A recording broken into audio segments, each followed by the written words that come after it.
We are so glad to have assembled here today for an interesting session on tools of instruments of assessment, conducted by Ms. Sindhu Evans from Orange.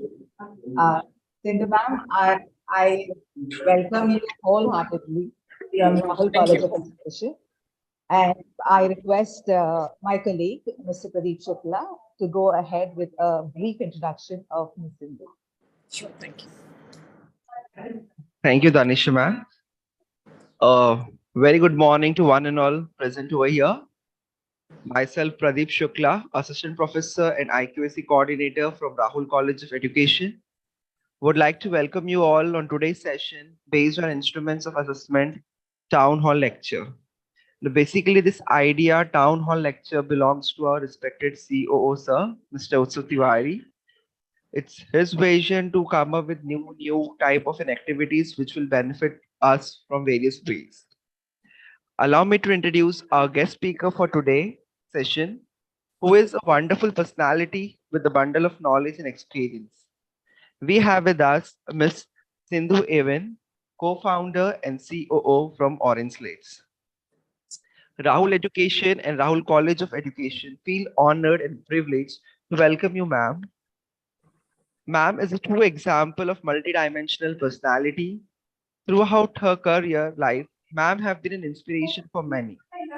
If I talk about her experiences, it is an amazing journey. Before starting with Orange Slate, ma'am was the CHRO at Hometown, the Art of Better Living. She was also associated with the Future Group as a head. Learning design, content writing, and training was her forte. Ma'am also worked as a head in academics with Zealand School. Ma'am also runs a boutique consulting firm with the name of Curve, which focuses on advisory, implementation, governance, and assessment projects within education and social development sector. She was a joint vice president with Mahesh Tutorial, a famous name in the market, and also guest lecturer with NMIMS SNDT Women's University. If I talk about her academics, ma'am is a gold medalist in Masters in Education, also possessing a postgraduate in English Literature language. So, my participants, kindly pull up your socks and be ready for this constructivist and fruitful session. Once again, I would like to welcome you all. Hope we have a wonderful session and we learn many things from ma'am. So, over to you, ma'am. Now you can take over the session. Thank you so much. Thank you. Thank you for a wonderful introduction. It's been a wonderful bit hearing from you on the little things along the way, and I look forward to a fabulous session with each of you here. Thank you, Utsav and the Rahul Group overall for this wonderful platform that you've created, and any platform that gets created with the intent of making sure there is a journey out there for everyone who's willing to learn a little more. That itself is a fabulous experience and a fabulous creation. It will live on, in many forms. So here we are, and it's a wonderful morning. A little bit of context setting is probably where I'd like to start off. And I'd like to say that my understanding also is that the large audience here that you are currently, and I'm trying to do two screens right now just to keep track of who's on YouTube and saying what. Okay. So here's the thing. I'm also seeing that, and I realize that many students here are students within the B.Ed fraternity right now. So doing your B.Ed right now and completing it. So a lot of what I'm going to say will be in that context. Will be in the context of B.Ed students learning about assessment. For those of us who are slightly more perhaps experienced in the real world of work and have been in school and have done it, some part of it will be very preliminary. But other than that, I think it'll be okay for us to do a little bit of Q&A at the end to resolve any other queries. So primary context, of course, is the learners. Perfect. And I'm going to take a little help from my colleague to be navigating the screens, but all well. Otherwise, we can begin. And here we are. We say that our topic for the day is tools and techniques in assessments. And we'll begin right away. So when we move on to the next screen, right? This is one of those, can you imagine the sound effect for something like this? Like breaking news, you know the sound effect, right? That comes with it. And you also remember the noise that comes with it. Can I get a yes or no in the YouTube, whether you remember the noise that comes with breaking news? Let me see the chats.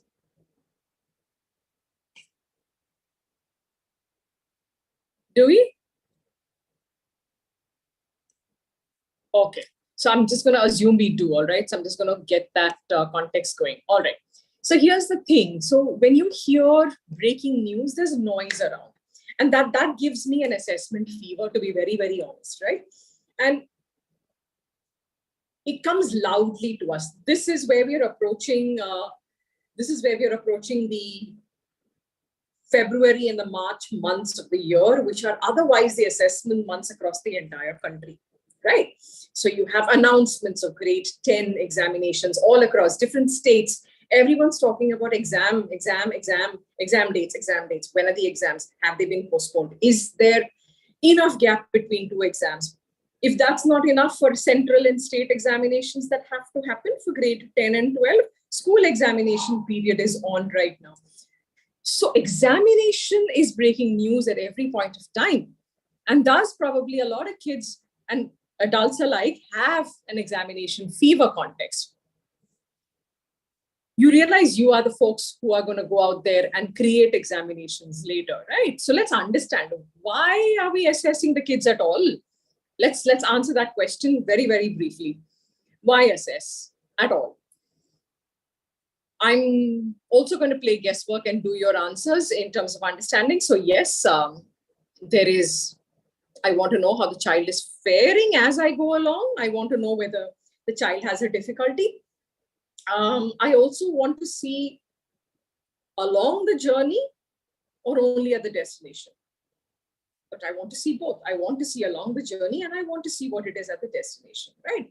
So assessments are sometimes the nicest way and almost like a pedagogical way of understanding how a learner is learning, and more so how I as a teacher needs to modify what's being taught and perhaps even how it's being taught. Okay, so let's move on to the next slide. And that'll be an interesting aspect that we're looking at. So here's the bigger view of what we're looking at, right? Okay, what all do we see here? We see this little shape here, which has multiple arrows and all going forth. First, let's just look at the left-hand side of things. And the top left quadrant. Does it promote student growth when we assess? So the why assess, does it answer this? Does it promote student growth? Yes. How? If you assess and you modify and you help a child learn the way he or she wants to learn, then you're also looking at improving performance. But does it tell the student how he's doing? Yes, of course, it tells the student how he's doing. Does it also, from that informing the student, does it also inform the teacher how the teacher is doing? The answer is again, yes. And therefore, in the right quadrant, you also have that the teacher improves the instruction. So the top quadrant is about information for action. Very, very simple information for action. Information for the learner where he is, information for the teacher where she or he needs to take forth. Right. Now let's come to the bottom half. I've done the learning, I've done the understanding. So formative assessment has happened. So you'll see an arrow on the left that says formative has happened over here, right? Perfect. So on the top, we've improved performance, we've informed the learner, we've modified everything. In the bottom, we will finally at some point of time, that journey will now become a destination where we're checking student achievement. Has the student learned or achieved that competency, or has that student learned the exact simplest, fastest, perhaps method of solving a sum? And then when you're looking at that assessment or that achievement, you are recognizing the student's accomplishment. So by assess, you want to recognize accomplishment.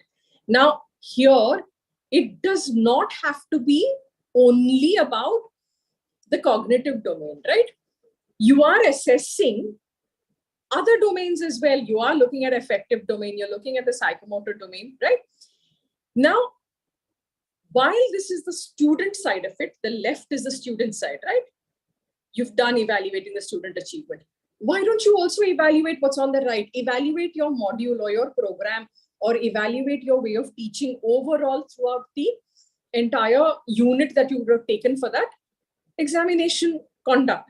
So evaluate the program at the end also, and then modify the program if the program needs modification. It'll give us a fantastic, perfect cycle of how things will have to work. So let's go through this once more, and we'll go in a top and bottom manner. Why assess? Because it's very formative, and that formative journey will give us our destination. On top, we're saying we're promoting student growth, right? What does it help us do? It helps us improve performance. Why? Because we're informing the student. And because you inform the student, the teacher's informing the student, the same thing is informing the teacher also about the changes that he or she needs to make. And this makes proper instructional choices happen, or decisions happen, and you have a better instruction. And that's our job. Our job is not only to assess. Our job is to assess, figure out where we are also going wrong in the way we have taught or in the way we have set that question paper, and also help modify the way we would teach it if we were to teach it again. We finished the formative journey, we're coming to the bottom. For the student, it is a year-end performance. You're checking the student's achievement. And for the teacher, it's evaluating the entire unit or term or year that the teacher has taught, and modify things if things need to be modified. This answers the why assess. So assessment isn't a standalone one-time final examination journey. It is a continuum. All right, and I'm going to use a simple example here. All the lovely ladies and gentlemen out there, for those of you who know, let's take an example of my favorite thing. Okay, I love baking. All right, first time I baked bread, I can't tell you what a disaster it was. All right, did I follow the recipe? Of course I followed the recipe. Did I do as the recipe asked? Of course I did as the recipe asked. All right, still a disaster, absolute disaster. Over time, you learned what went wrong. That, however, because as an adult, I was doing as self-learning. But at the end of the day, that product each time, that bread product each time I baked, showed me things that have improved, right? No, I'm not getting a star on it, but it's also a combination of cognitive. It's also my motor skills.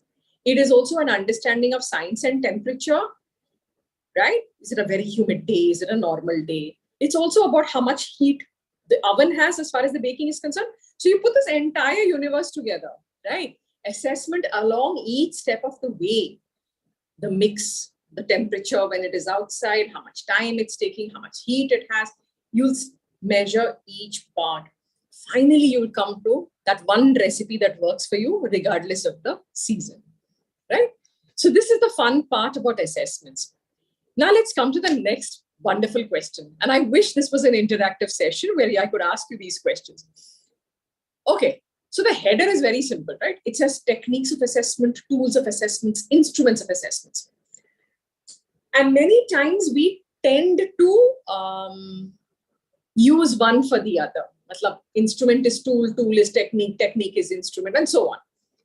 I wish this was an interactive session, and that's why the ABC questions are here. Now, I think I'll have to ask the few in the room right now. So who all are there? Pradeep ji aap hain, and Danisha ma'am's there, Roshali's there, right? So I'm going to ask you all only right now. There are 3 boxes, all right? 3 boxes that have the A, the B, and the C there, right below them. Help me understand which one of them is technique, which is tool, and which is instrument according to you. I'll give you all a moment to read.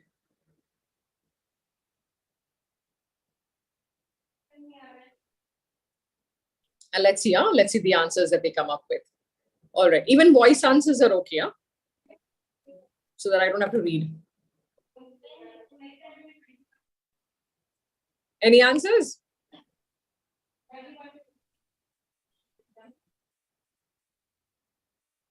I will go with the B part. You will go with the B1. Okay. I think I honestly think oral and written questions, observation, demonstration checklist, project case studies would all be tools of assessment. Okay. All right. Fine. So those will be tools of assessment. Who else?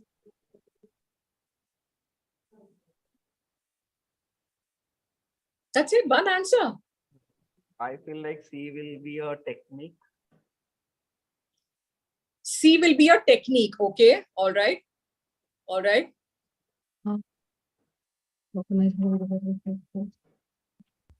What else? The assessment instrument, the context, the condition. I think the A1 becomes the instrument because it has A1 becomes the instrument. Okay. All right. So I'm not going to say right or wrong. Okay. I'm just going to now go through the slide, really speaking. And I'm going to say, when you look at the planning of how an assessment will take place, that's when you sit down with your learning objectives. You sit down with, okay, what time of the year or what time of the term, within the term the exam is going to happen, what is happening at that time. So this entire thing of figuring out where the small assessment, big assessment project, or a quick checklist, or where each of these is going to happen in the journey of the learning and at the end of that journey, is pretty much all of it encompasses your technique and planning. So which makes it the extreme right method of organizing the various activities that find place in an assessment process. So that's our entire technique journey. Okay. The tool, and I'll give you a context for this. When you go and buy a TV, for example, or you go and buy a phone, for example, right? In most cases, okay, preferably if it's a utility thing like a TV or a washing machine or something, it comes with a user box, right? And a user manual, right? Within the box, you'll have obviously the gadget, and then you'll have a user manual.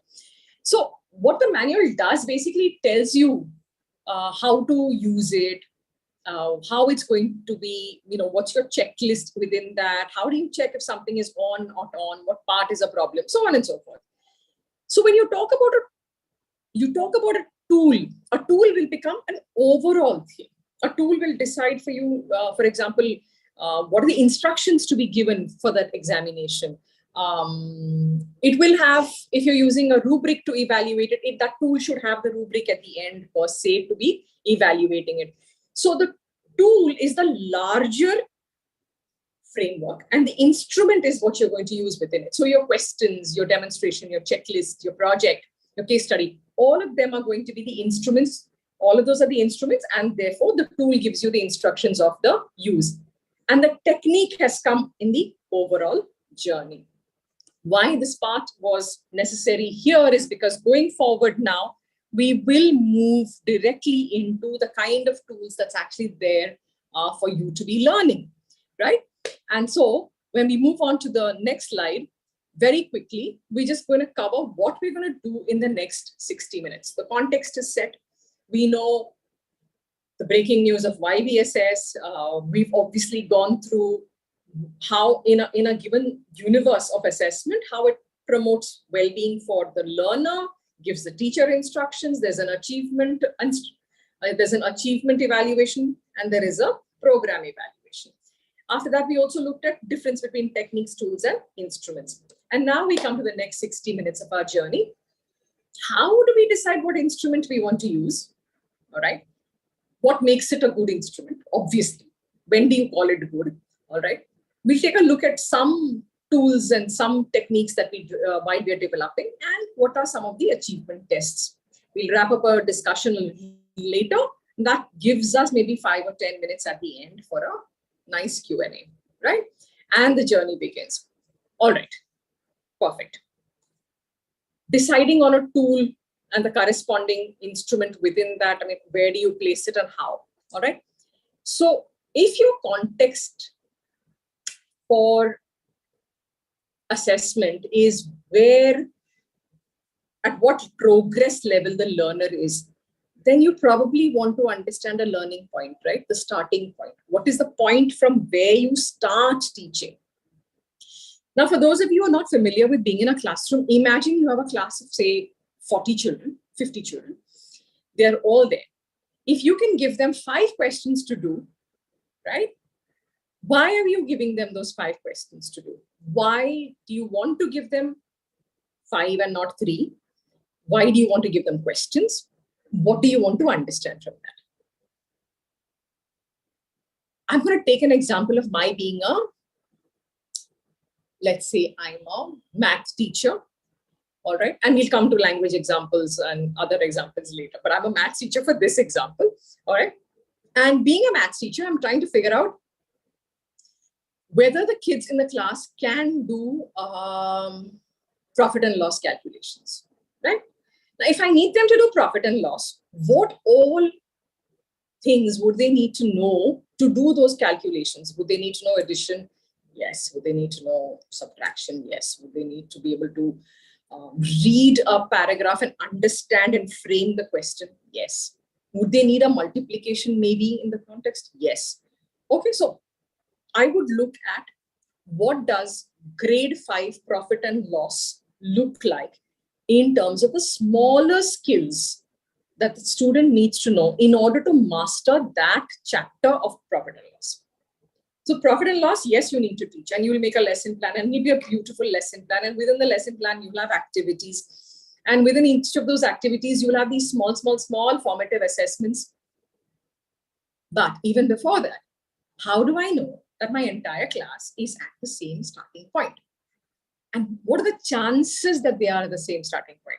There'll always be this one, there'll always be a Danisha and a Rushali and a Pradeepji who are like way ahead in mathematics than a Sindhu, for sure, right?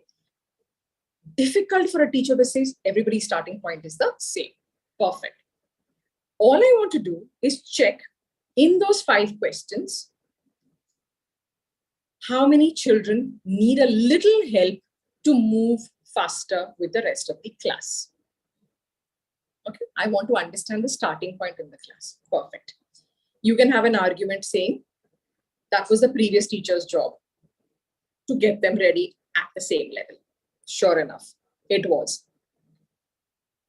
Sure enough, it didn't happen. Maybe it happened, maybe the kids forgot. Maybe the kids need a reminder. It's okay. But as a teacher, know your starting point. All right, let's do a quick diagnostic.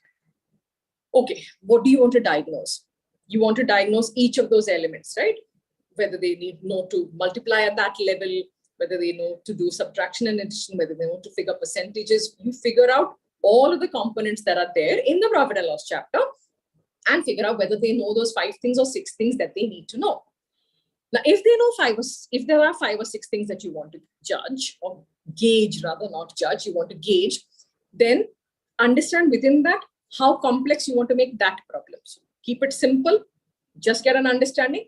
And here, it is not about the learner's reflection. So this is not an assessment which is for the learner. This is for the teacher to understand what stage to start at. Done.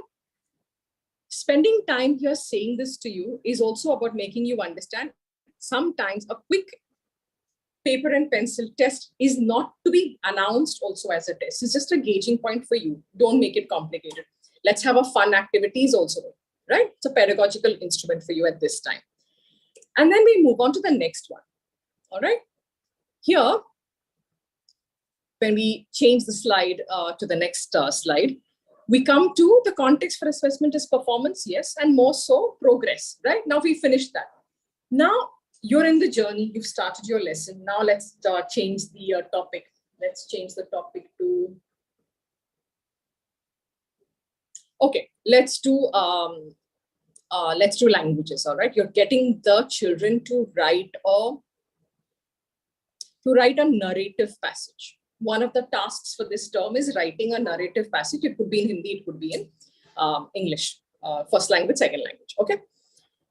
Again, you've done your diagnostic. So in this diagnostic, you would have checked whether they even know narration includes first person. Do they say it themselves?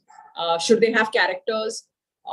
Should there be a central event around which that story is being built? All right. How would you write it? Okay. Now in narration, a very important, lovely journey is when you're writing a narrative story, you want to show timelines, right? You want to show this happened and then this happened, or while this happened, another action happened, or this action happened before it happened. So the most important thing in this whole thing becomes the use of tenses. And to think that the child needs to know tenses in a smooth manner and these lovely connecting words, while and when and as soon as, and this is how it happened. And to make it more interesting, needs to know descriptive words. How do you describe an incident? Also needs to know sound words, like, thud and snap and whoosh and all of those sound words, right? So now, technically, it's a narrative essay, but wouldn't you need to know whether the child knows how to build a narrative essay? And that little pieces of building it to write a beautiful narrative essay would be your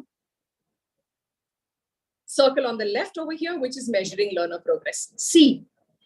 So when you're working on the end form being that essay, please make sure that you've covered each of these pieces to be enabling that child to build a beautiful narrative essay, which will sound good. Okay.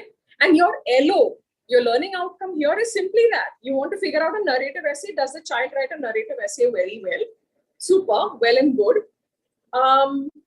Even if the child does so, you are going to ultimately use a rubrics to help the child understand where he or she did well. So will you have in that rubrics use of tenses, use of descriptive language, use of vocabulary? All of that will come into your activity.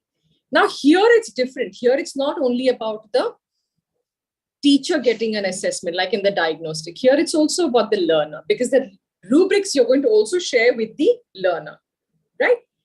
Now for you, if this was a tool, this was an entire tool, your tool here is going to be that writing task, which is going to be your assignment, but it's going to be built slowly. And your actual scoring is going to happen on that rubrics. So the instrument would actually end up being the essay that the child is writing. However, the tool would have the question for the essay, and the tool would have the rubrics on which you were doing the measurement. And that rubrics will also be self-reflective for the teacher, right? Okay, super. And we come to the next one, which is coming down. We say, okay, super. Now we have got the third element. You want to measure learner achievement. So you finished formative on the way. You've checked, you've given instruction. Now you have a narrative essay that's turning up in a midterm paper, right? Okay. Okay, now those who are not language and those who are not maths will feel bad if we continue the example. But we'll take both of them just so we give it a closure, right? So you have profit and loss sums, and you have a narrative essay happening in the same paper, right? Here, there's a very, very simple activity system happening. Here, you're measuring only the learner achievement, right? Here, objective is to measure the learning objective was, of course, that the child would have, written a narrative essay and would have done profit and loss problems which would not exceed, which would have maybe up to 1 lakh as a number. And within that is where they're doing all of their activity systems, okay, numbers wise. If you look at this is going to tell you how many children in a class actually got the answer right. This is one. It's also going to tell you in a class where the narrative essay got written, and every child that wrote the narrative essay, out of a total marking allotment of 5 marks or 10 marks, got 7 marks, and they did really well. So these are the 2 factors that are coming in there. Here you've checked the learner, and you've also checked the methodology when you tested. So here the tool is very, very, we'll have, you remember, I don't know whether you remember this in school, if you wrote the sums If you did the sum and you did the problem and you wrote the steps, you'd get marks for your steps. You remember that, right? As a student, you've done that. Okay, so that also becomes a marking scheme, right? For these many things, this kind of a marking scheme exists. So the marking scheme here is going to be part of your tool, and obviously the question paper that you've designed is the actual instrument that you're measuring. Done. So you've seen that it can be a diagnostic, you've seen that it can be a journey on which they're learning, and you've seen that it can be a full-fledged achievement test at the end of a term or the year. All right. So this is where we've come to a starting point where we say, perfect. Types, reasons, why we assess, the journeys for assessment. So the decision factor, all right? The decision factor for us, where in the learning is the assessment taking place? So is it happening at the start? Is it along the journey? Is it the end? So that's our decision. So these are guidelines for us. Is there something that you want to modify en route? Have you left place for modifying your lesson plan, your unit plan, or your assessment? So these are fantastic decisions. Super. Now, how practical is the development of that assessment tool? Okay, its implementation and its analysis. So if you're going to create a project and you are this really lovely, ambitious teacher, okay, how simple, how complicated that project is going to be is also a decision factor. You want to do this amazing project, which is related to a sustainable development goal, where you're moving into the community and trying to reduce plastic packaging.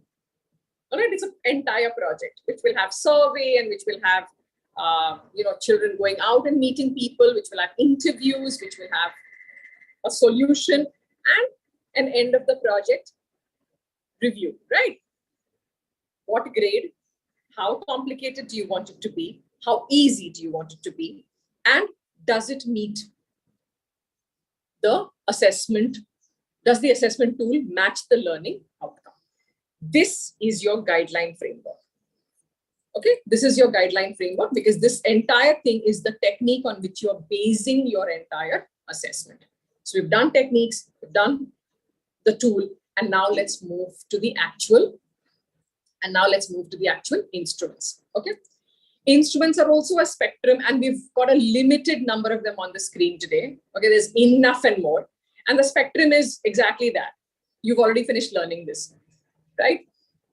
Assessment for learning and assessment of learning. And I'm not getting into the details of that right now. We're just going to go through this journey very smoothly. All right, done. So everyone's had a quick look at the journey here. All right, we'll look at a few close up, but you've seen the spectrum.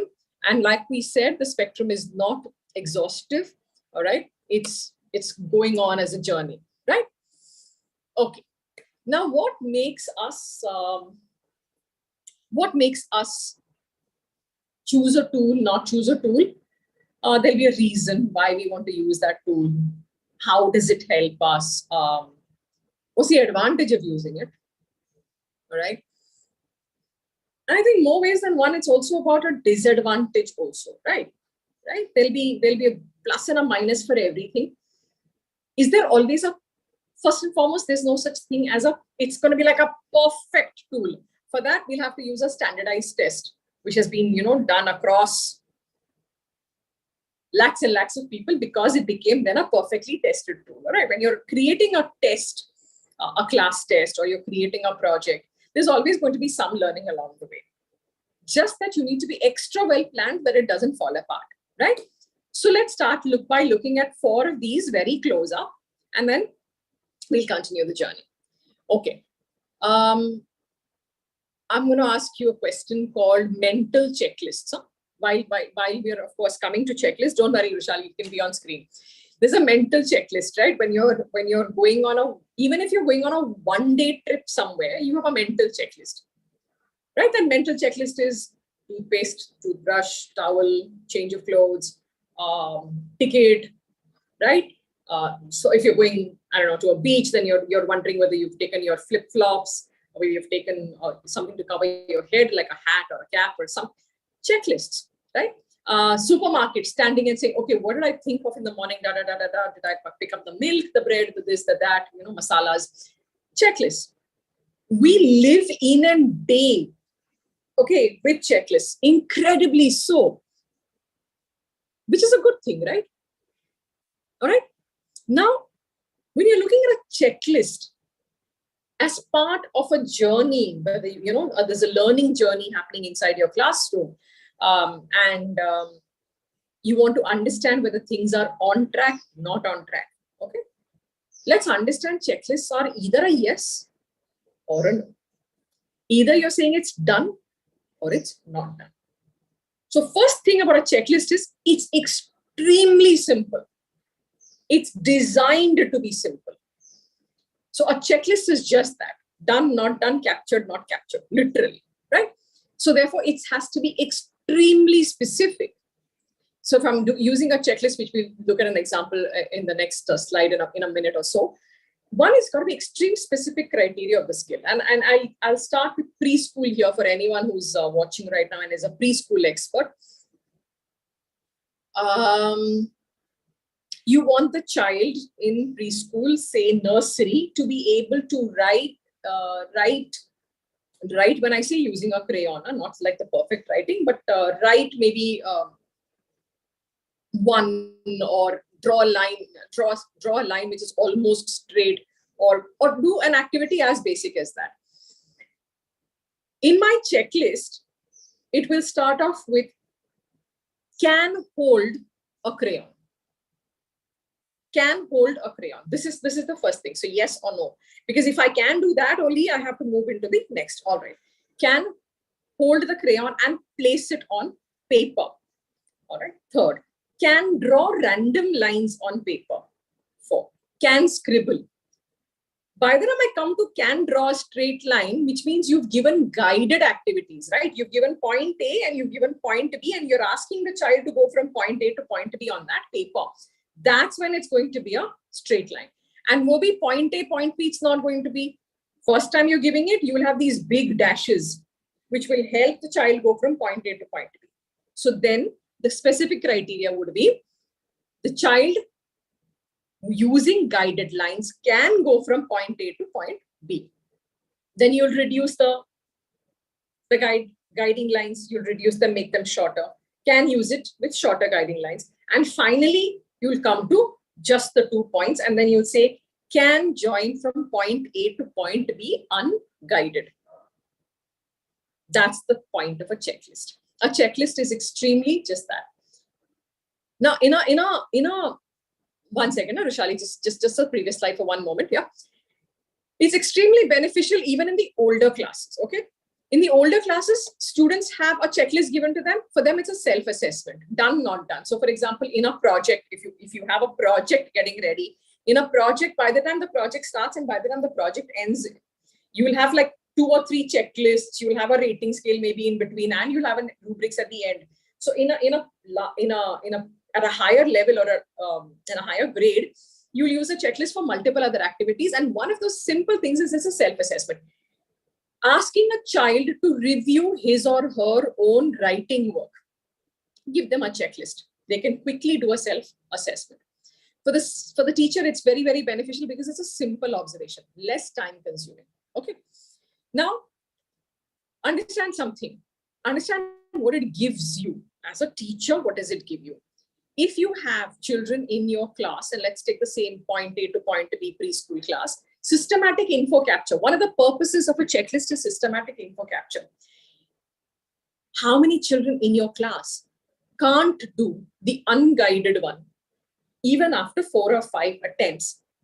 We'll also give you information of, are they 3.3, 3.5, 3.6, of 3 years, 6 months, 3 years, 9 months, 3 years, 3 months. What age are they? And you'll know exactly when it is happening for them. So it's a developmental milestone capture. All right. Then you'll know what their learning needs are. Okay. And you're documenting this, and you have a much better point of view to talk to a parent about at any point of time. All right. Advantages, like we said, it's very date specific because it's a checklist, right? It has a date on the top. It's very simple. You have space for comments only if you need to. Like I was saying, this 3.3 and 3.6. So in a journey of 3.3 to 3.6, 3.3 years, 3 months to 3.6 months, did the child make the development? Yes. Did it take him 3 months? Yes, but that's perfectly all right. All right. And it's based on a very specific learning outcome. All right. So these are the quick things. So you've seen checklists now, as specific as you can. Okay. Very simple. Yes, no, done, not done, happened, didn't happen. Beneficial for both the learner as well as the teacher. Purpose is systematic info capture. Perfect capture of learning needs that the child would need. So you modify as you go along and you have a strong documentation, right? And we come to the next slide now, which will show you a bit of a capture of what a checklist is going to look like. Let's move the slide to the next one. All right. So here's the narrative. Here's a narrative writing checklist. So I'm telling you, Roshali and I, English is always like a very simple. Did I write about an event? I gave details about the character. It's a simple checklist for a grade 5, right? Quickly, did I do so? Did I do so? Did I do so? Not yet, starting to yes. So that's the maximum that you do. All right. Now, one thing you have to understand here is a checklist is just yes, no, yes, no, yes, no, right? Now, if a child has a learning or a reading difficulty, not even a learning difficulty, a reading difficulty, that child trying to use a checklist is a challenge, may not work. All right. Cultural differences, you have to be careful. You will have a class of 40 kids. You, when you're creating your checklist, can't have anything that has a cultural issue anywhere in between. Because if you're in a city like Mumbai, or in fact, I think all of India is very, very borderless right now in terms of state and city and region. It's very, very multi-cultural. So be careful how you create your checklist. It has to be very simple and to the point. All right. And we come to the next one. Okay. Kind of my favorite place right now, the rating scale. Everyone's used a rating scale in this audience at some point of time. And you would have used a rating scale at a restaurant to say, they served you on time, was it on time, was it tasty, was it this? So you have this and then you have a 1, 2, 3, 4, 5, right? You've used a rating scale there.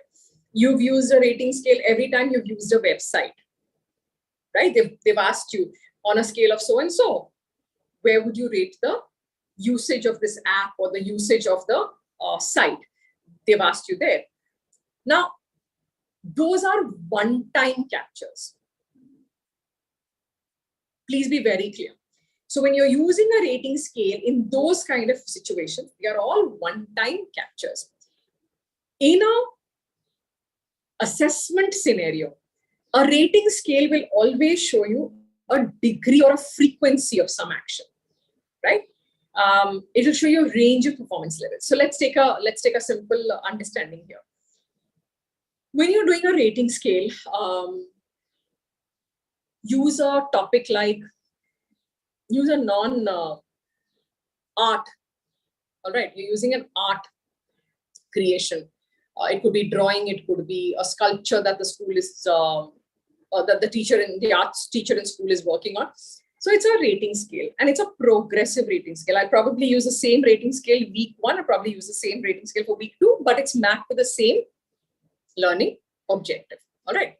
So it indicates for me the frequency or the degree of the behavior, the skill or the strategy. Same behavior, same skill, same strategy is what I'm checking. Same. However, I'm using it twice. It's not a one-time thing, right? Can I also use it as self-assessment? Of course I can. And always remember, rating scale mein self-assessment will always be higher than the teacher assessment. It's okay. But here's another interesting part. Rating scales are also fantastic tools for collaborative learning. So you can use it also for peer assessment. They're rating each other's projects, starting of the project to the end of the project. They're rating, right? Now, what it allows is for a range of performance levels. You actually get to see the journey. You know, between 2 weeks, you actually get to see how much the child has progressed. So why does a rating scale become beneficial inside a classroom? Multiple reasons. It can give me qualitative data. It can give me quantitative data. All right. What does that mean? Quantitative, you don't need an explanation. Qualitative data. Anytime you're using a rating scale, you'll always notice there'll be a space for you to write your comments. It is that specific incident that you are checking. Like, what did I see in order for me to rate the person 5 or rate the person 4? Because it's not a rubrics. It doesn't give you why you're rating somebody 4 or 3 or 5, right? That purpose is you do the recording, but that judgment call, why you rated 3, you end up making a note. So it gives you a qualitative note that you do that. It's a record of observations. It will show you from level 1 to level 2. Again, how much time did it take to move? Okay. What is the advantage here? Advantage, it's very economical. You know, and for you, this generation, obviously, you're not going to be using it so much on sheets. You probably end up using an Excel sheet and saying, okay, this is fantastic. Okay, so then it's there, right? And then you can actually just do a measurement to see how much better. And the criteria is not changing. Remember, we said that. So the criteria is not changing. So you have a self-assessment, you have a peer assessment, and you have a teacher's assessment across multiple times. So this is a brilliant tool if you're going to end up using a rating scale and the instrument in itself. You're going to actually use it effectively for longer duration activities of assessment. So it's for during the learning process, and use it multiple times during that process. It will show you how much improvement the child or the learner or that group, in fact, has made. Okay. Yes and no is very objective, right? In a checklist, it's ya to yes, ya to no. In a rating scale, preferably do a 1, 2, 3, 4 and end it there, because you can't sit on 3. 3 makes it skewed. So 1, 2, 3, 4 is a good place to be. Not possible always, understandable. It reduces the subjectivity to some degree. Some degree. It won't be a perfect thing, reduces to some degree. However, let's look at a rating scale and also see what are the disadvantages that we have. Let's move on to the next slide. Okay. I love the one on the left. Okay. And why I love the one on the left is it's meant to be a progressive one. See how the child handles emotions. Is he a participating child? Does he follow instructions? Does he follow rules? All right. Does he stay on the task and does he cooperate with others? So it's a behavior that you're gauging over there. Right. So we said, skills, behavior, and strategies. So we have that. Now, when you do this, the child is seeing this for himself. A peer is also telling you whether he cooperates. There are certain places where you get an input from another fellow learner, right? Now, look at the one which would best classroom arrangement. It's a strategy. Best classroom arrangement is a strategy for that particular class. You are doing the assessment as a teacher. It's a rating scale for yourself over here. And you are gauging it. Here, the student is not gauging it. So we've given you an example of where it's only the teacher and maybe the supervisor who's actually saying it's the best classroom arrangement and makes sense for everybody.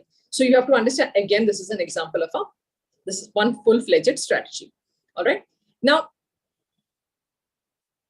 it's also a thought, right? Nobody's explaining to me what 1 means or 2 means or 3 means. It's just saying bottom is 1 and best is 6. All right.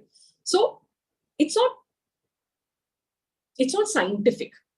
A rating scale is not going to be scientific. And even if I said strongly agree or strongly disagree, agree, strongly agree. Supposing I did that also, my takeaway of a strongly agree can also be off.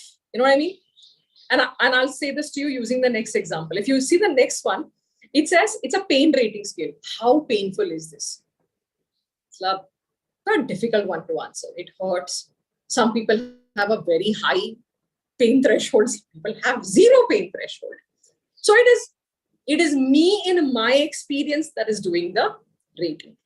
So which is why I'm trying to say it's not exactly the most scientific tool. So it's not a tool I would ever recommend for an end achievement, like a learning achievement assessment. You'd never use a rating scale. It's a rating scale as a journey, like you go along. Like I said, use it multiple times using the same thing to see how the learning is progressing or how a behavior is changing. And that's it for a rating scale. Do not ever think that it's a perfect tool for a wonderful assessment and that is it. That won't work. It just is very, very unreliable if you use it like that. But yeah, to understand some basic things about improvement along the way, looking to see previous and now, all of that, it's perfect. Otherwise, we can prefer not to use it. Okay, coming on to the next one. All right. Okay, this is like the favorite tool ever, right? Why is it favorite or not? We'll come to it. Rubrics is, to a large degree, what I think has worked for assessors and teachers and educators across the world. What has worked as far as the rubrics is concerned is it's an extremely transparent tool, right? When you're using a rubrics, rule number one is the child is also seeing the same rubrics, the parent is seeing the same rubrics, the teacher is seeing the same rubrics. It's transparent. Everybody is using the same rubrics, right?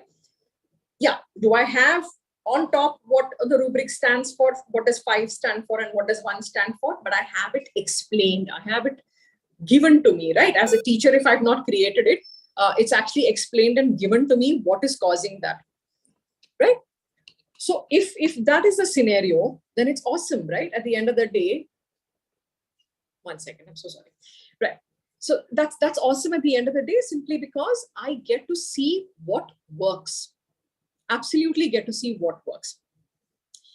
Now, is it clear in what is written down as a criteria? Yes. What is a successful criteria? So for which I'm going to get 5 in this. What is that most successful criteria? It's given to me. Can I do a self-assessment looking at that criteria, saying, have I got everything in that criteria in my favor? Yes, I should get that score. I don't, I will then get the next one, which is probably a 4 or probably a 3, depending on my work. But what does a successful performance look like is very clear in our rubrics. All right. That's like top marks. And then the second part being the fact that it's a transparent communication tool. These are the 2 biggest factors. Let's look at the smaller elements. Can it be tailor-made to every assignment? The answer is again, yes. It can very well be tailored. For assignments, whether it is going to be a multi-subject project, whether it's going to be a brilliant oral presentation of something that was learned, a student-led conference, you can modify a rubric and you can decide whether you want that rubric to be 3 points, 5 points, 6 point criteria. Depends on the complexity, on the length of that project or that activity at hand, right? So can I use it to self-assess? I can. Can peers assess me? So if it's a group project, can another group assess this group? Answer is yes. Criteria is clear. And obviously teacher and parent assessment is also very clearly happening.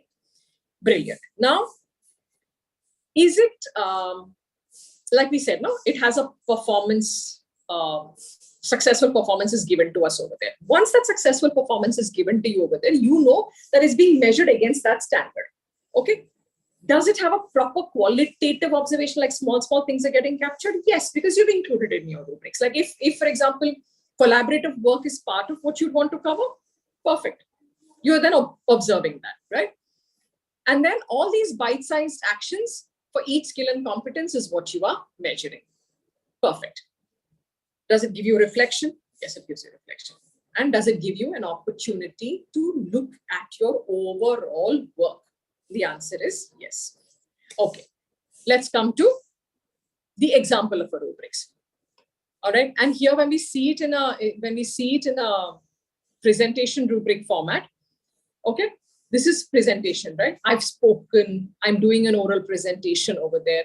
How well I speak, subject knowledge, the movement, the organization, and the elocution skills. Please understand, you can give weightages here. You may think intonation and and the other elements are okay, but I would want to give subject knowledge and organization a greater weightage over here because that's more important in a higher grade. Okay, so be it. So you can modify this, and that modification is also therefore visible. You will actually be telling that out of 100, 50% lies in these two factors. Okay, so it's like I said, the brilliant part, the performance is clear. The brilliant part, it's a extremely transparent, clear tool. In one case, we've given you 1, 2, 3, 4 as numbers on the top. If you look at the left one, you have 1, 2, 3, 4 rating over there, and it's 5 elements. So it's out of 20 per se, the total as the highest score. And then the one on the right, which is the project, which is a engagement with the topic, it's a writing project. So here you have a terminology which is more qualitative, sorry. So wow to not there yet. Very progressive conversation that you want, which can be reused from not there yet and you want to make it wow, what could be your journey? So the child also sees what's missing. Okay, what doesn't work and why do most educators not use rubrics? Let's answer that. It's a brilliant tool, but it doesn't get used so much. Very simple. Takes time to create. Okay, and you don't have an excess of time, right? There's never enough time. So excess of time doesn't exist. Making rubrics also requires a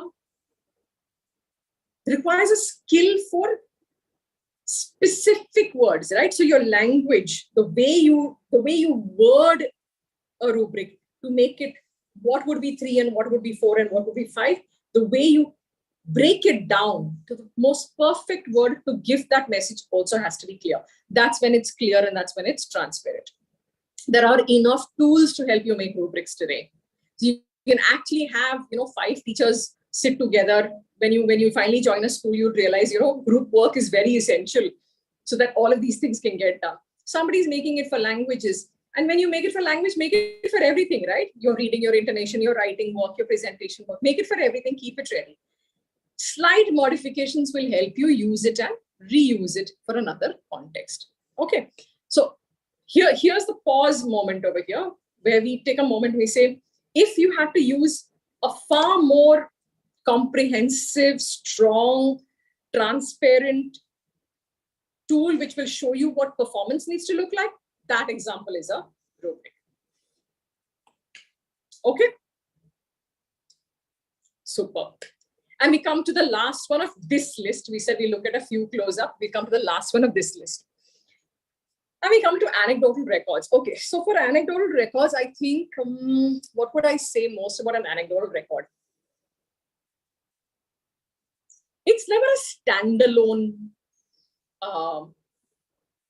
it's never a standalone observation. An anecdotal record, remember when we were writing checklists, we said we'll make a note why this happened, what triggered that. Similarly, when we said we are writing rating scales, we're marking rating scales, we'll say why that 3, because we need to remember it later.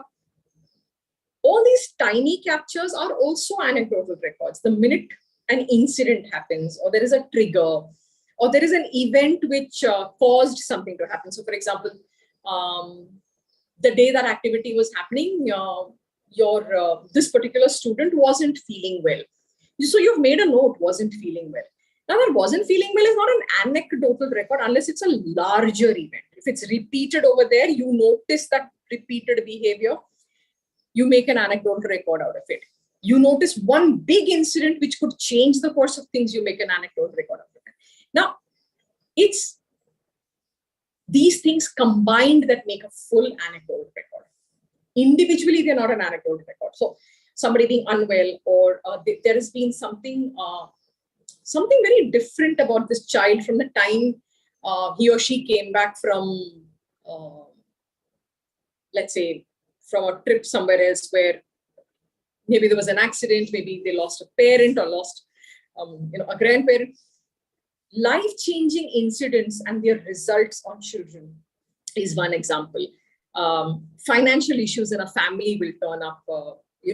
Children are just suddenly not used to it. Or you discover that the child genuinely has a problem learning a particular subject. It could be there's a phobia for numbers. But these anecdotal records are meant to do that. It's the context which is very, very important here.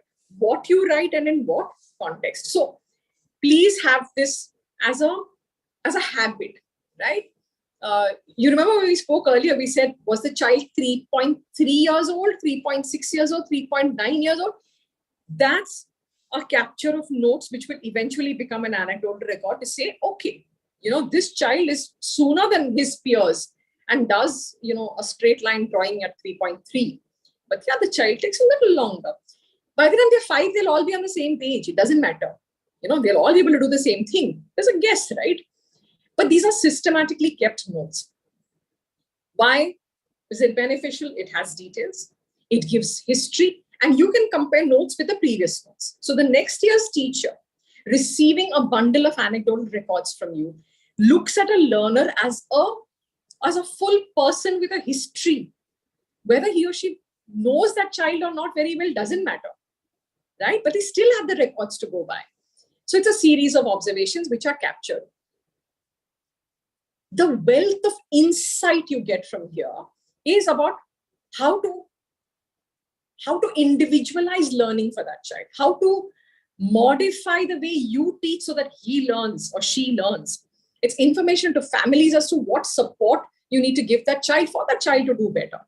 All right, so that's like important. So it's tracking progress, it's keeping the child in mind and modifying your strategies or your assessments or your individualized assessments, right? You can have a modified version for this child. So anecdotal records by themselves are not a changing point or a score or something that's going to let you, put down a number somewhere. They are information, that's invaluable amount of information that you gather about your learner to decide a way forward for you, the teacher, and for obviously the parent. Okay, we'll take a quick look at anecdotal records, and I'm sorry, the images will be a little funny because they're like handwritten as ones that we were able to find.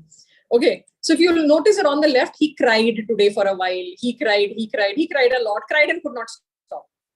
But you see the dates on the left, right? And then you move. It's in a preschool environment and in daycare environments. This is the thing. Lots of capture. If you look at the right hand side, okay, there's a date column and there is like a book kind of a thing. What did the child do? Like a librarian also manages this conversation of an anecdotal record. What kind of a book did the child pick up in a library? Anecdotal record. Did he say anything? Did he write? Did he ask a question? Did he laugh out aloud when he was reading that book? Small little assessments about that particular child. You just keep seeing and you make little notes wherever you go. That's what anecdotal records are. Now I know the question that's coming. How do we do it in a class for 60 kids? My answer to that is, you may not end up doing 60 kids at one time. You're probably seeing 6 kids on one day. Okay, it's not a scenario where you need to have a record and an observation for everything. It's not that. But it is, you need to have a record about that child. And there's one error that I think as humans, not just teachers, as humans, I'll remember this, I'll remember it, I'll write it later. That later doesn't happen because you may remember the incident, but you won't remember whether you've written it. After a point, you may not remember the incident. So writing it down on a given day, I think that's one of the best human behaviors that teachers can pick up along the way. Make a note. Is it a lot of note making? No, not on an everyday basis. It's as and when basis, but you need to know it, yes. So if there is so for example, if you look at the left, he cried, he keeps troubling, plays in the bathroom, is rude, is shouting, gets very rude from, the mother's angry. So if you look at that anecdotal record, it shows you the child has a problem at home. So there is a problem. And as a teacher, either you're going to know how to solve it or you're going to ask for help from your seniors on how to solve it. But these are genuine human interactions, right? Okay, here's where we are. I'm going to take a quick look at where we are in terms of the journey so far, right? So in the journey so far, what we did is we said we'd look at the spectrum. In that spectrum, we said we're going to look at assessments which we're going to use for learning, and we looked at 4 of them close up, all right? And one that I didn't, So when we move ahead, you'll realize that, you're looking at achievement tests after a point of time, right? Up tak to journey hai. So you've seen in the journey, you've used checklists, you've used records, you've used rubrics, and so you've done that activity, right? Now in the journey forward, you're going to say, all right, let's now come to the assessment is going to get serious now, right? And when it's an achievement test, suddenly, what does that image, what is the image that gets, into your head? What is the image that gets into your head? Is there a, what do you get? You get, oh, okay, I have an exam date, so the fever is starting. Oh, it's getting closer. I have a portion paper that's given to me. What is that date that I get, right? Suddenly the stress levels are up. So it's an achievement test. I'm being judged. Perfect. Okay, what else? What else? I need to perform, right? I need to perform. I need to show the world that I'm, awesome at whatever I'm doing. Okay. Now, in that context, let's understand what all happens. Okay? It's time for the show. No? It's time to show the world I've learned. I've got to write it on a piece of paper, all of that. The practice and the journey is over. Let's move on to the next one. Let's take the first example. All right. It's an oral presentation. So if you look at the center, all right, it's an oral presentation. And what does it have and what can it do, right? It has any subject, any concept, and whatever research that you can do is what is getting presented. And how is the rubrics? The rubrics is for evaluation. But this is the final show. You remember, right? I'm sure you've got vivas, and if somebody's, if somebody's come here after, so after a point, you know that this is true even for presentations that you make to your class also, right? Simulations. In this, what's the good part? What's the not so good part as a performance test? Now let's view it as teachers, not just for the learner, but as a teacher. So if you look at the left, we've got a cross there. The plus says that it's a positive thing, and the right, it's got a minus sign. That's the negative. All right. It's very learner centric, right? The learner gets to present it. There is a lot of command on that subject, on that topic. Now, if it's an oral presentation, let me ask yes and no questions here. Can it be a full terms topic? No. Would it end up being one large lesson? No. Would it end up being one concept or one subtopic? Most likely the answer is yes. So which means the amount that's getting tested is obviously narrowed, and therefore your choice of what that oral presentation needs to be has to be made on, is that topic something strong, important, and the foundation has to be so strong in that topic because it's going to come in the higher grades, and then it's going to be, growing in complexity at the higher grades. Have I chosen a topic like that? Because when you come to an oral presentation, the journey is I'm going to know that little thing, but extremely well. It's a tiny thing, but that tiny thing, I'll have layers and I'll know it very, very well. That has to be the objective. And then you use a rubric for evaluation, which is pretty much measuring the same thing. Content, structure, depth, accuracy, all of that, right? So like we said, the plus is it's very learner-centric because he's going to need it as he grows into his higher grades. It's immediate feedback. Immediate feedback, obviously, because you're right there as a teacher, you can give immediate feedback. Can there be like Q&As, like a Viva tap typically happening? The answer is yes, especially if it's with a class. Peers can ask questions and the answers will work. So depth is getting covered here. And then we come to the negative. Usually oral presentations don't get recorded. So you, the teacher, and the learner, the memories will be very different. For the learner, he or she may believe they did really, really well because if you're all pumped up. The teacher may think it was okay. So there's a distinct difference maybe. It won't be as specific and precise for you because you're trying to make notes. So your notes, you're not recording it, and whatever recording that you made is not precise and not specific necessarily. And it's not always a controlled environment.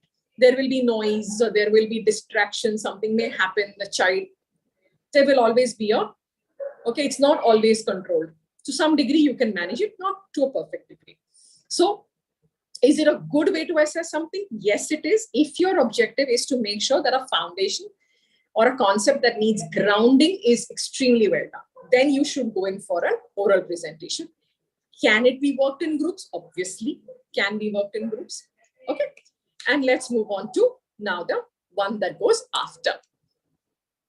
Okay. Everybody's simplistic favoriteest thing in the world, written tests. Are they scientific? They're scientific if you had planned them to be scientific. They're scientific if you had made a blueprint. And they're scientific if you've been true to Bloom's in the manner in which you've asked the question. And the last one not mentioned there is, it's definitely in line with the learning objectives that you had lined out. It can't be, and I'll give you a classic example. History, everybody's not so favorite subject all the time, but for many, they love it. History and factors that led to, like a very common question, okay? Factors that led to World War II, for example. I'm going to ask the lovely people on the screen here to say, is it a memory question? Is it an application question? Is it a comprehension question? What kind of a question is it?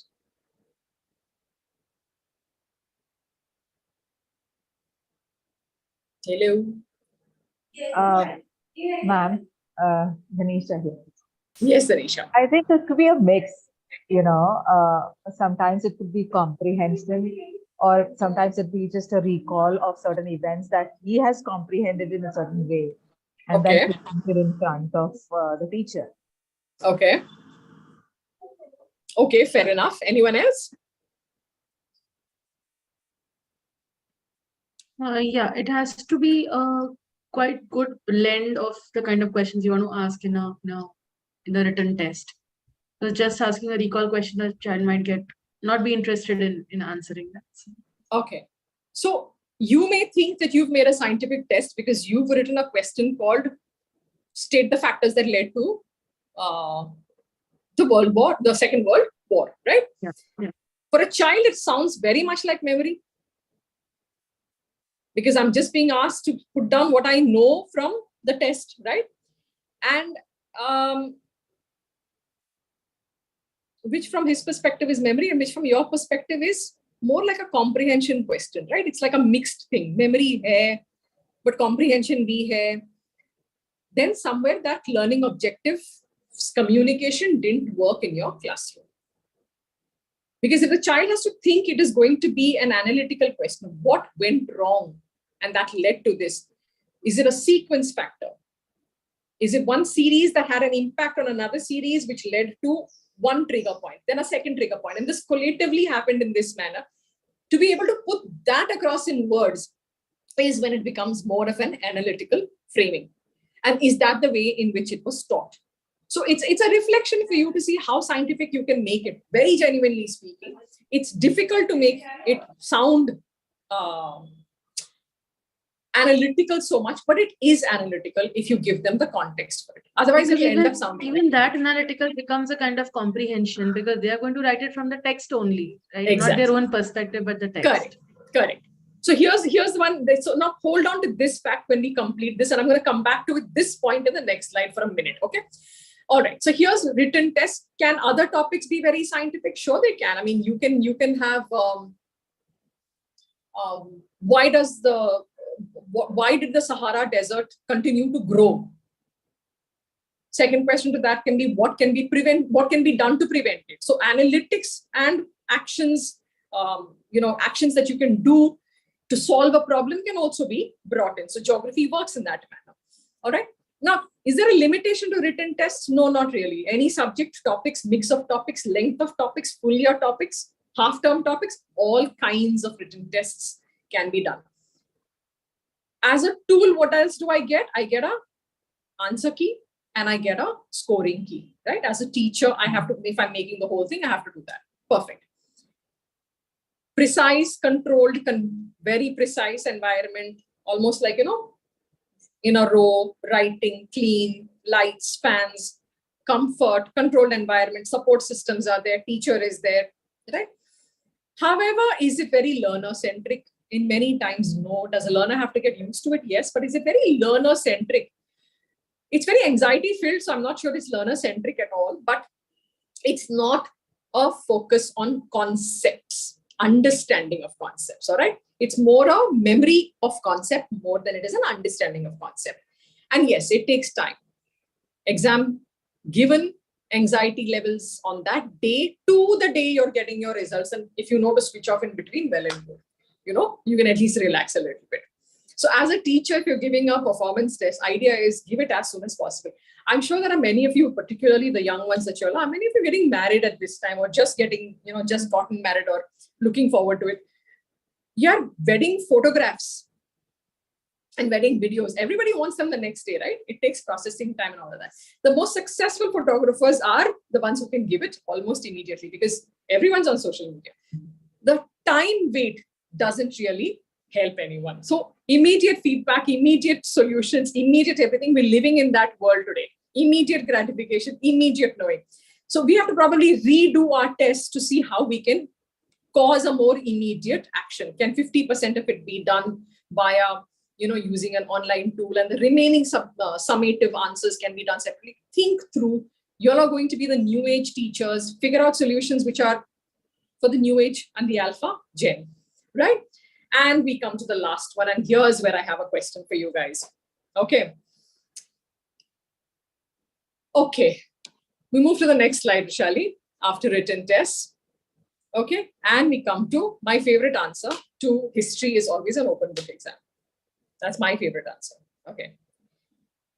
Because when you do an open book exam, there are many things that you can ask which are not a direct question to exactly what's printed on the page of that book. It requires you to know where to look. It also requires you to know how to piece things together. So Bloom's has this highest level, right? The ability to synthesize and create, right? So synthesize and create is when do you get an opportunity to synthesize and create is mostly when you give an opportunity for a creative activity. An open book need not be a creative activity, but at least it's not a copy-paste element. So challenges kya hai? It should be an open book with a creative project. So you have half of it you've earned in the project because it's been a formative journey, and the last bit of it can be an open book exam.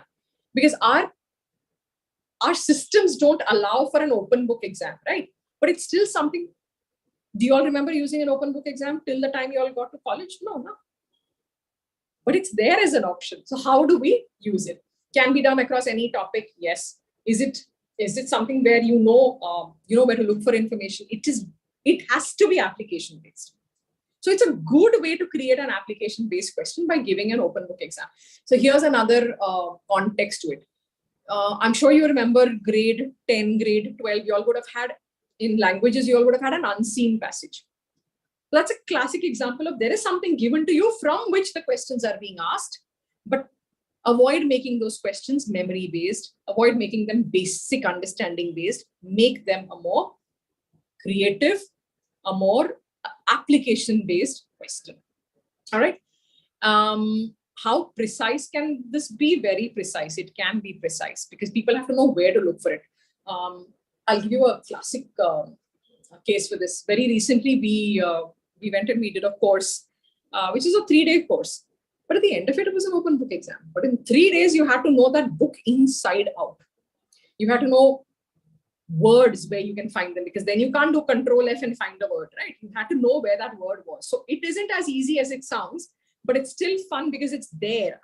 In 5 days, this much is what I can possibly learn, and I have to know how to apply it. Okay. Again, the immediate feedback is missing in this case as well, because these assignments are application oriented and there cannot be a standard response.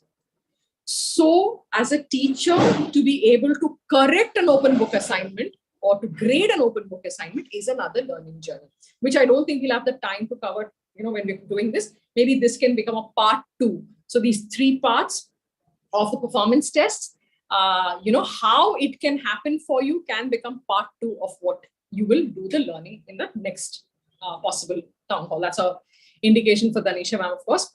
And we come to the last bit of our session, and hopefully we end on time, right?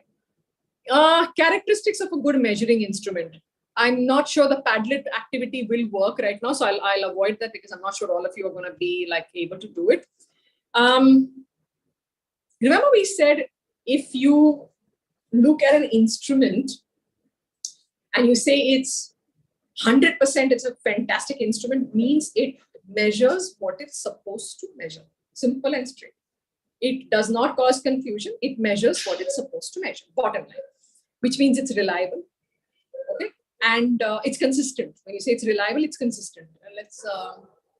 A thermometer is an instrument which measures what it's supposed to measure. Temperatures up, down. It's a standardized tool, right? How can you get a test in classrooms to be a standardized activity system? Won't be that perfect, but at least it should measure what it intends to measure. And it should measure, if you redo that test 5 days later, it should be able to give you similar results unless the learner has improved, right? Okay. Is it practical? So validity and reliability over. Is it practical? Should be easy to use. Remember, we said it can't take forever to create and to use. So is it practical? Is it easily usable? And does it measure the LO that you have intended to measure? That's it as far as a good measuring instrument is concerned. The choices would be yours. And we come to the tail end of it, which is what is on there on the next screen, of course. And Vishal, you can just go to the next one, which helps us close the session, right? So it's whether it's reliable, valid, practical, usability, and has good measurement. This sums up the day. The day began, or the session began rather, when we were looking at the aspect of assessments and assessment fever, right, as we called it. Then we looked at the grid where we said 2 parts to it. Does it promote a student growth? Answer is yes. Does it also promote, an instructional decision for a teacher? The answer is yes. Does it tell you about a student accomplishment? Yes. Does it also tell you whether you need to change the way you teach? Yes. We looked at the difference between techniques, tools, and instrument.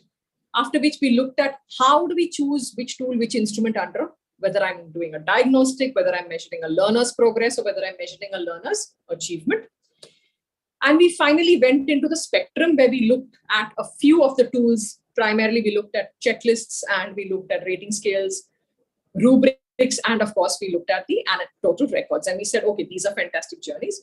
And lastly, we came to achievement tests where we looked at performance tests like oral presentation, followed by the proper written examinations. And we looked at open book assignments. And we concluded by saying, if a tool is designed, the instrument that you're going to use should measure what it intends to measure. And it should be simple enough to use by you, the teacher, the parent who's probably looking at it to understand it, and most importantly, by the learner. It should measure the learning outcomes that you have designed for it to be measuring. Okay. And that calls it a day for us. 6 minutes to spare. Danisha ma'am, sorry, I was supposed to give you 10. Apologies for the 4-minute lapse. Over to questions again. Ma'am, the chat section of YouTube is available for questions. So we'll just wait for a few seconds for the questions. Sure. I'll try and go there right now as well so that I can see some of them coming in. I need to probably reload. Okay.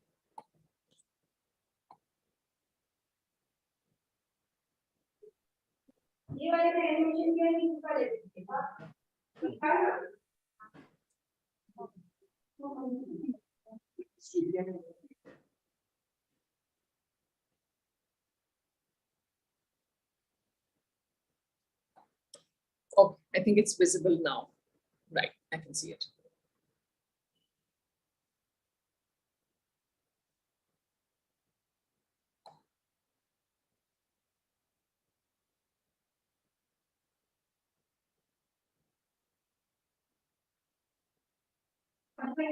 Sindhu ma'am, will you be taking the questions now?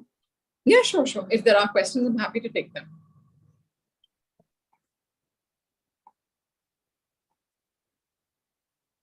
Might need a little help with, I can't see anything here right now.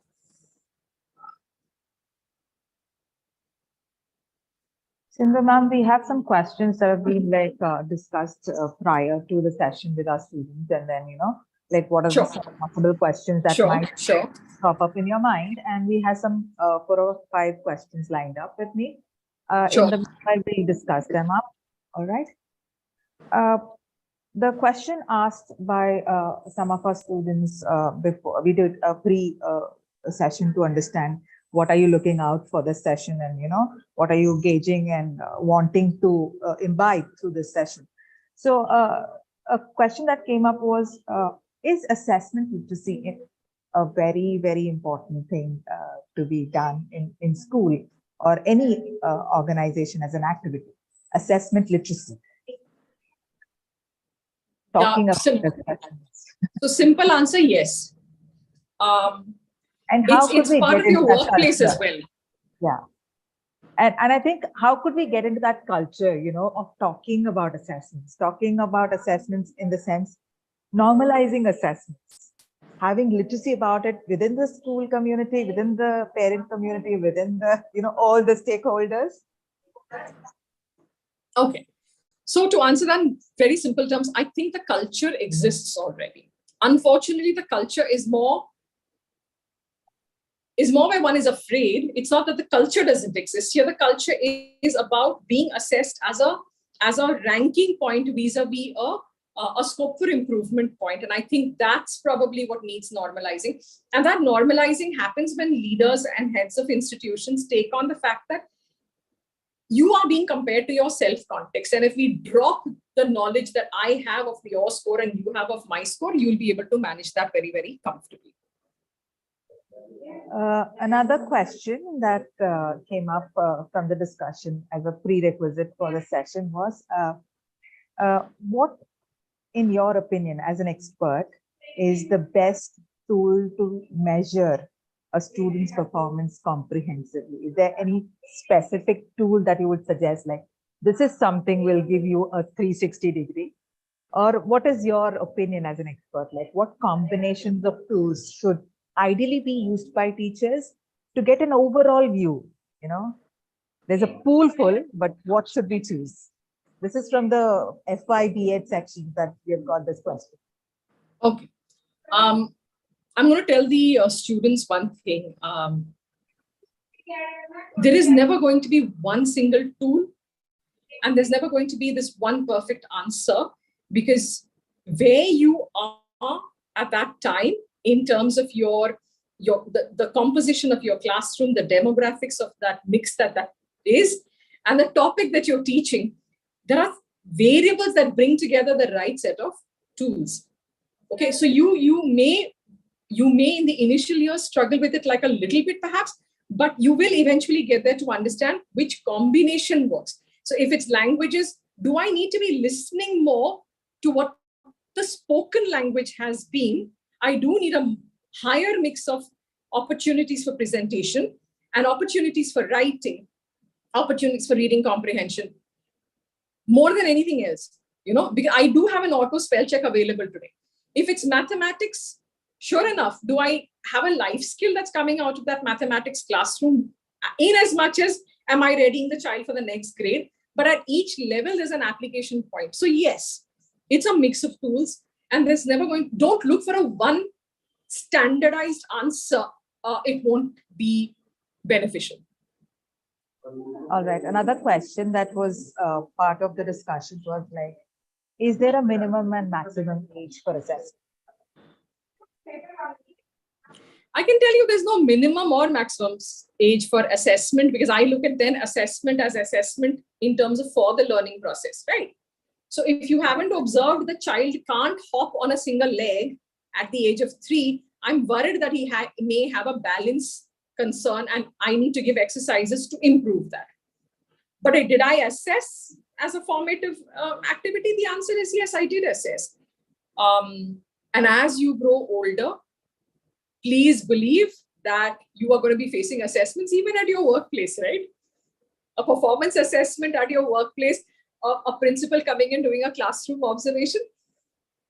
Normalize it, yeah? It just comes. It's part and parcel of work. Somebody observes you, gives you feedback, the scope for improvement. Don't treat assessments like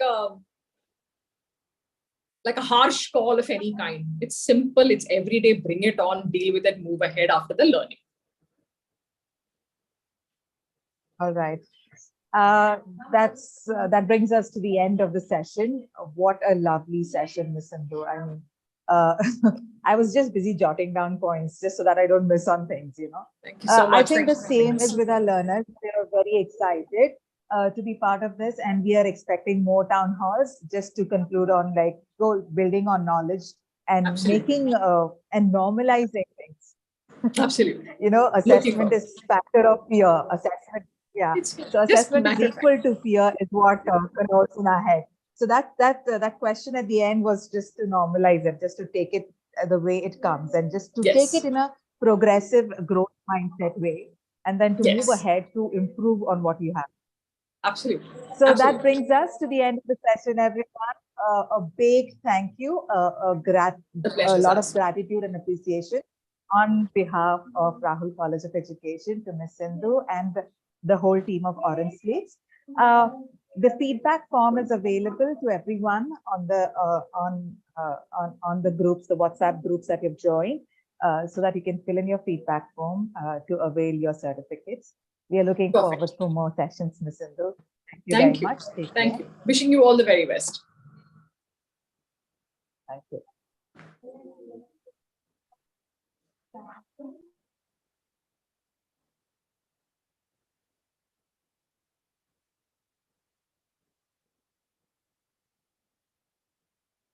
Thank you. Signing off.